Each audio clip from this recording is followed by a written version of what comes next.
Before we dive in, let's just pause for a moment. Take a deep breath in and let it out. Now, maybe bring to mind one thing you're grateful for today. Could be the chance to learn something new, maybe some progress you made this week. Just let that feeling of gratitude ground you as we start today's journey into, well, one of the most important infections, but often kind of overlooked, complicated UTIs. And hey, if this deep dive helps you learn or maybe just stay focused, please take a second to like, follow, or subscribe. A huge thanks to those of you who already have. You're really helping us grow and reach more learners just like you. Welcome back to the Deep Dive. Today, we're cutting through some of the confusion on a topic that's just absolutely critical for anyone in healthcare, or even if you're just curious about how we tackle serious infections. We're talking about complicated urinary tract infections, or cUTIs, and we're zeroing in on the brand new 2025 Guideline on Management and Treatment of Complicated Urinary Tract Infections. This comes straight from the Infectious Diseases Society of America, the IDSA. Our mission, really, is to pull out the most important insights, those aha moments, the things that might surprise you, just to help you get up to speed quickly and feel confident about this stuff. Okay, let's unpack this. Yeah, absolutely. And by the end of this, we really hope you'll have a much clearer grasp on what actually makes a UTI complicated. Moving beyond just a simple definition, hopefully you'll be able to spot those key risk factors and the types of patients who need that extra attention, and recognize the go-to first-line empiric treatments for CTIs. We also want to help you apply those really vital stewardship principles, things like antibiotic selection and de-escalation, and understand how treatment might need adjusting, say, for patients with kidney issues or catheter-associated infections. It's really about empowering you to make, well, more informed decisions. Okay, so let's start right there. When we say complicated UTI, it sounds simple enough, but these new guidelines, they really stress that the definition isn't just about symptoms, right? What actually pushes a UTI from being, uncomplicated into that complicated category? That's such a key distinction to make right off the bat because, historically people often focus just on how bad the symptoms were. But these guidelines, looking at box 1 specifically, they make it really clear. A complicated UTI is defined not just by severity, but fundamentally by who the patient is, and critically, if the infection seems to have spread beyond the bladder. So this means if you see systemic signs, things like fever, chills, maybe even hemodynamic instability, where their blood pressure or heart rate is off, or if they've got flank pain, or that tenderness around the kidneys, the costovertebral angle, that right there flags it as complicated. And super important. Pyelonephritis, a kidney infection, is always considered a complicated UTI. Okay, so systemic signs are a big one. What else? Another really crucial factor is the presence of a urinary catheter. Doesn't matter if it's indwelling, suprapubic, or even intermittent. If a patient with any catheter develops systemic symptoms that seem linked to a UTI, bam, that's complicated. And then there are specific patient groups. Folks with a neurogenic bladder, maybe urinary obstruction or urinary retention. These underlying conditions just inherently complicate things. Oh, and it's probably worth mentioning up front, these guidelines are specifically for UTIs. They don't cover things like bacterial prostatitis, epididymitis, or orchitis. Oh. Those conditions have their own separate management pathways. That makes a lot more sense. So it's not just how bad do you feel, but also like the underlying situation, the plumbing, as you said, or if the infection is clearly moving upstream. So just to be crystal clear, how does an uncomplicated UTI look different then? What's the core contrast? Right, so for an uncomplicated UTI, based on box 2 in the guidelines, the infection is really thought to be stuck in the bladder. The symptoms are local. That burning sensation when urinating, urgency, needing to go frequently, maybe some pain just above the pubic bone. The key difference is the absence of those systemic symptoms we just talked about. No fever, no chills, no flank pain, unless there's some other obvious reason for them unrelated to the UTI. And uncomplicated UTIs, well, they can happen in lots of different people, women, men, even folks with certain urologic issues or who are immunocompromised or have diabetes. Even having recurrent UTIs doesn't automatically make them complicated. Okay, but what about catheters? Can someone with a catheter have an uncomplicated UTI? That's a really critical point and a common misunderstanding. Patients with any kind of urinary catheter generally do not have uncomplicated UTIs, almost always. Even if their symptoms seem pretty mild, the catheter itself just fundamentally changes their risk profile and how we need to manage it. It pretty much automatically bumps them into the complicated category. So yeah, if you're ever wondering, think of a catheter as a major red flag for complication. Wow, okay. That distinction really hammers home that these labels, complicated versus uncomplicated, they're less about just diagnosing and much more about guiding the actual treatment plan, right? Getting it wrong could lead to problems. So quick check for everyone listening. What's maybe the single most critical factor that can tip a UTI into the complicated zone based on what we just discussed? Single most critical. I'd probably lean towards evidence of infection beyond the bladder, whether that's systemic symptoms like fever or flank pain, or the presence of something like a urinary catheter or obstruction that fundamentally alters the situation. It signals a higher risk. Got it. Okay, so once we've established it's a complicated UTI, the clock really starts ticking on choosing that first antibiotic, the Empiric one. The IDSA Guidelines apparently have this really neat 4-step approach to help optimize that choice. Well, step 1, what gets us started? Step 1, the absolute foundation for deciding urgency and how broad your antibiotic needs to be is assessing the patient's severity of illness, basically. Are they in sepsis or not? That's the first most critical question. And when the guidelines mention sepsis, they're using the standard sepsis 3 definition, life-threatening organ dysfunction from a dysregulated host response. Yeah. Usually we spot this with things like the SOFA score increasing, or by using screening tools like QSOFA or SIRS criteria to quickly identify those really sick patients. Right, sepsis or no sepsis. Sure. How does that change the antibiotic choice? Big time. Table 1.1 in the guidelines lays this out pretty clearly. If your patient has sepsis, especially if they're in shock, you need broad, powerful coverage and fast. So preferred options are things like 3rd or 4th generation cephalosporins, that's like ceftriaxone or cefepime, or carbapenems like ertapenem or meropenem.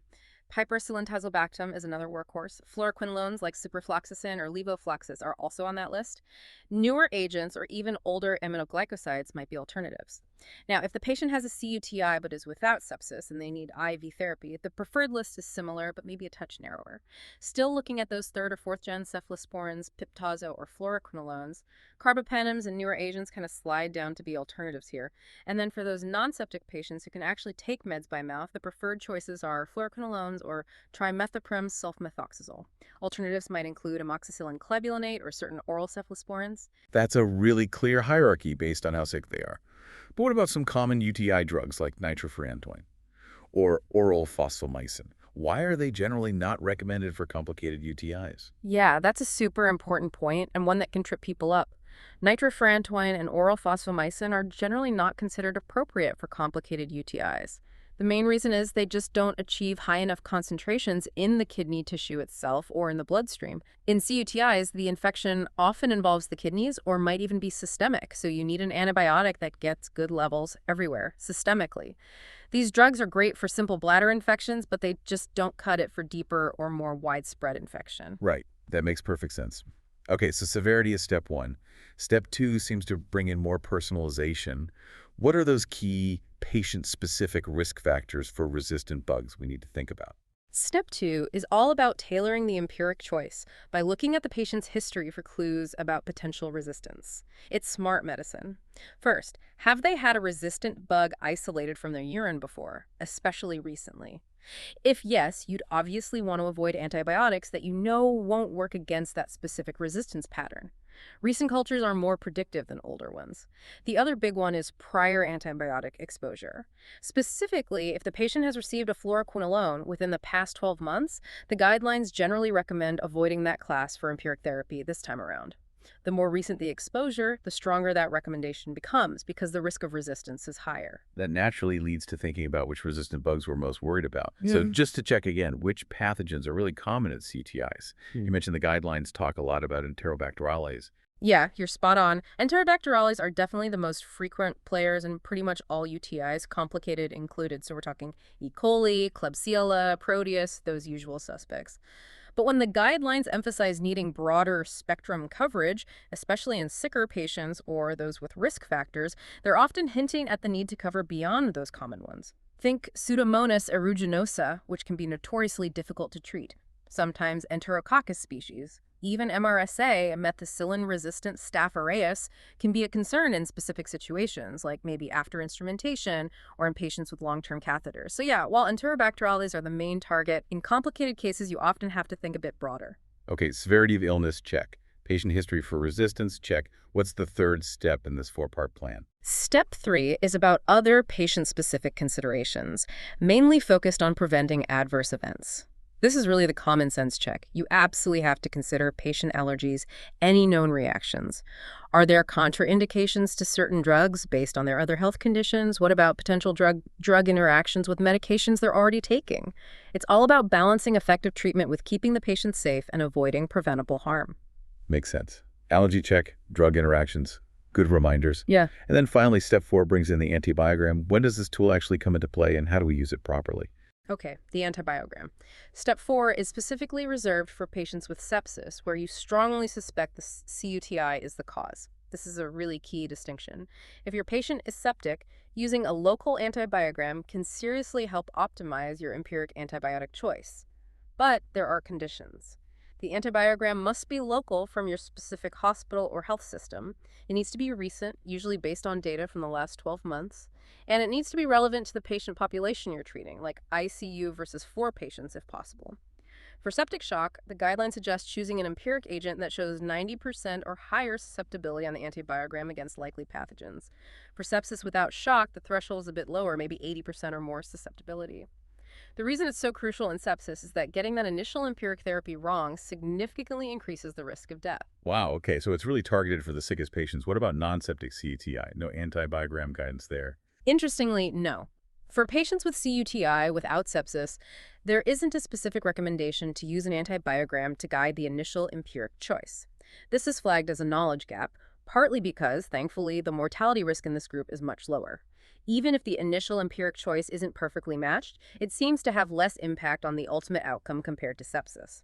Plus, routinely using very broad-spectrum antibiotics based on antibiograms in non-septic patients could actually drive more antimicrobial resistance without providing a clear benefit to that individual patient. So it's about using the tool thoughtfully and where it matters most. That's such a crucial point about stewardship. Balancing individual need with the bigger picture of resistance. Okay, thinking about those folks admitted to the hospital with a suspected cUTI, but not septic, can you name one preferred empiric agent you might typically reach for first, assuming no major resistance flags? Sure. Assuming no sepsis and no specific contraindications or strong resistance history, a third-generation cephalosporin like ceftriaxone is often a very reasonable go-to IV choice. Or if thinking oral, maybe a fluoroquinolone like ciprofloxacin or levofloxacin, again, provided no recent exposure or contraindications. Piperacillin tazobactam is another strong IV contender. Great examples. Okay, so we've got the patient started on empiric therapy, but the journey doesn't stop there, right? This is where antibiotic stewardship really kicks in, leaving from that broad initial guess to something more precise. How do the guidelines advise we handle this de-escalation process? Exactly. Stewardship is key here. As soon as you get those urine culture results back, and crucially, both the specific bug and what is susceptible to the strong recommendation, is to switch to a definitive, effective antibiotic that has a narrower spectrum. This is like core stewardship 101. Get off the broad stuff as soon as you know what you're targeting. It optimizes effectiveness against the actual pathogen while minimizing that collateral damage, wiping out beneficial bacteria unnecessarily, and reducing the pressure that drives resistance. Now, this might be a bit trickier in the outpatient world where you might not get cultures back before the initial treatment course is done, but for hospitalized patients, it's absolutely critical. Still with me. Awesome. If you're finding this deep dive helpful, maybe share it with a classmate or a colleague. And don't forget to hit that subscribe button so you catch what's coming up next. Okay, this talk of changing antibiotics leads nicely into the idea of switching from IV to oral meds. That feels like a really practical and important step for patients. When is that switch okay, and what are the upsides? Yeah, transitioning from IV to oral therapy, which figure 1.2 in the guidelines touches on, is a really key part of optimizing care and getting patients better, faster, and often home sooner. The criteria are pretty straightforward. 1, the patient has to be clinically improving, feeling better, maybe fever coming down. 2, they have to be able to actually take and absorb oral medication. And 3, critically, you need an effective oral antibiotic option available. That means a drug that reaches good levels in the urine and tissue and is known to be active against the specific bug from their culture. The benefits are huge. Less risk from IV lines like infections or clots. It lowers healthcare costs significantly, and it frees up nursing time and resources. It's just better for everyone involved, really. Sounds great, but are there any patients where you'd be hesitant to make that switch quickly? Yes, definitely some important caveats. Most of the studies that support this early IV to oral switch specifically excluded certain patient groups.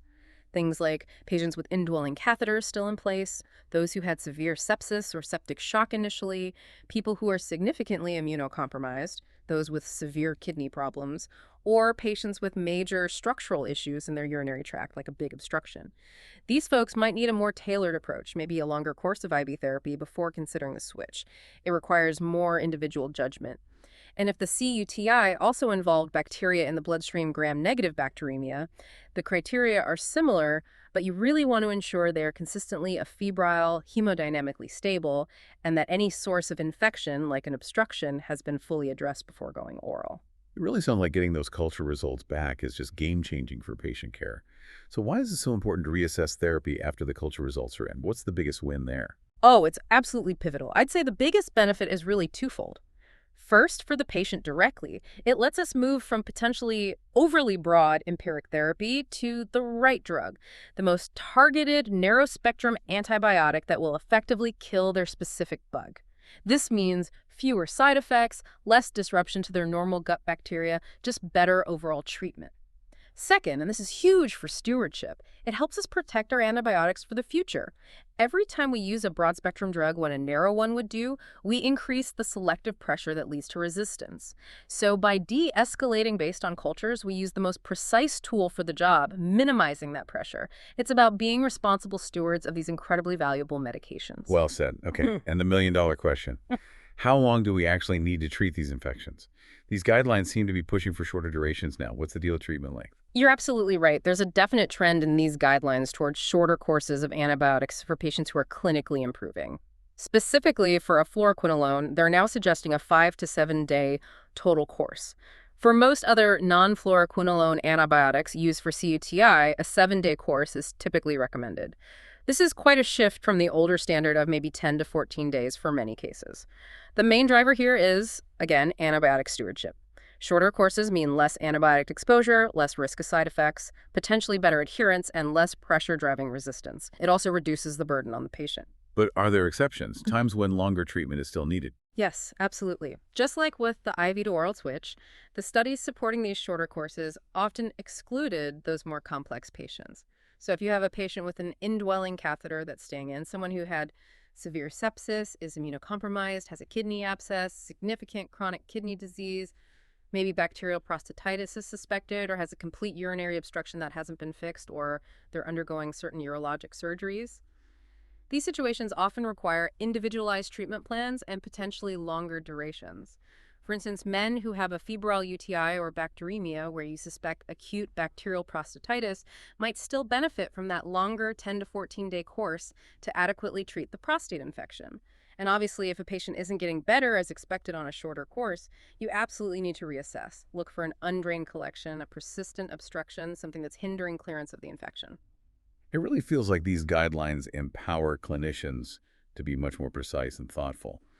So just to wrap up this section, what's the core message about the role of oral step-down therapy in managing cUTIs well?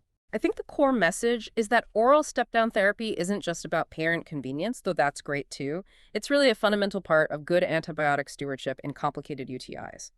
When your patient is getting better, can take pills, and you have a good oral option based on cultures, making that switch is key. It reduces IV risks and costs, sure, but more importantly, it often facilitates achieving those appropriate shorter total treatment durations.